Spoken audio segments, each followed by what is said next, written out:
Waji wa Nevia Media, ni saa nyingine tena tunakutana kwenye channel yetu pendwa Nevia Media. Kumbuka tukikutana hapa tunapeana beti mbalimbali za kimichezo. Na siku ya leo tunaenda kuangazia yaliyojiri kwenye dabi ya Kariakoo ambapo ilipigwa pale kwenye uwanja wa New Amani Complex, ambapo Simba Sport Club iliweza kuibuka kwa bao 1-0 dhidi ya Yanga Africa ambao ni mtani wao wa jadi, ambapo mechi ilichezwa dakika 90 lakini hapa kupatikana goli, zikaongezwa dakika 30, zikawa ni dakika 120, lakini dakika ya 18 Simba Sport Club walipata mkwaju wa penalty, na mkwaju wa penalty uliwekwa kambani na Selemani Mwalimu. Sasa Simba imetoa ubingwa wa kombe la Muungano baada ya kuibuka na ushindi huo mwembamba wa bao 1-0 dhidi ya Yanga katika fainali iliyopigwa uwanja wa New Amani Complex Zanzibar siku ya jana. Bao pekee la mchezo huo kama nilivyosema hapo awali, bao pekee la mchezo huo lilifungwa na Selemani Mwalimu katika dakika ya 118 kwa mkwaju wa penalty, kufuatia Clatous Chota Chama kufanywa madhambi ndani ya eneo la hatari na Edmund John, mchezaji wa Young Africa huyo. Mwamuzi kutoka Kenya DKS Mimisa hakuwa na shaka kuamuru penalty hiyo iliyoamua hatima ya mchezo huo. Ushindi huo haukuwezesha tu Simba kutoa taji, bali pia kurejesha heshima yao mbele ya wapinzani wao wakubwa Young Africa, ambapo wameweza kucheza kwa muda mrefu sana bila ya kupata goli dhidi ya mtani wao huyo, ambao walikuwa mabingwa watetezi wa michuano hiyo ya Muungano.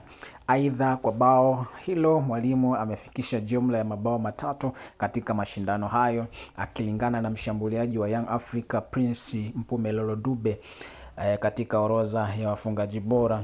Katika mchezo huo ulikuwa na ushindani mkubwa. Dakika 90 za kawaida zilimalizika bila timu yoyote kufanikiwa kutikisa nyavu ya mpinzani wake, hali iliyolazimu kuchezwa dakika tena 30 za nyongeza kwa mujibu wa kanuni za fainali. Kipindi cha kwanza kilishuhudia timu zote zikishambuliana kwa zamu, lakini zilikosa umakini wa mwisho wa kufumania nyavu.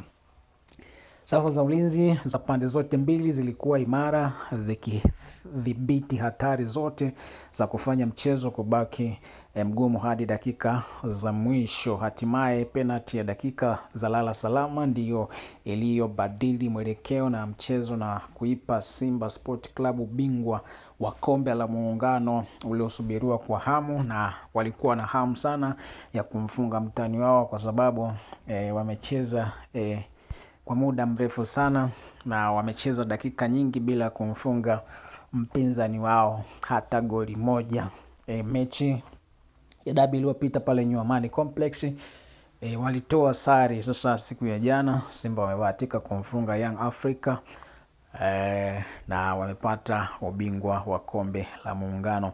Nikusii tu mtazamaji wa Nevia Media, endelea kutufuatilia Nevia Media pindi unapopata update mbalimbali za kimichezo. Hatusiti kusogezea, na ikumbuke kwamba tarehe 3 pia itakuwa ni dabi ya Kariakoo, ambapo itawakutanisha tena wamba wawili pale kwenye uwanja wa Jenerali Isamuhyo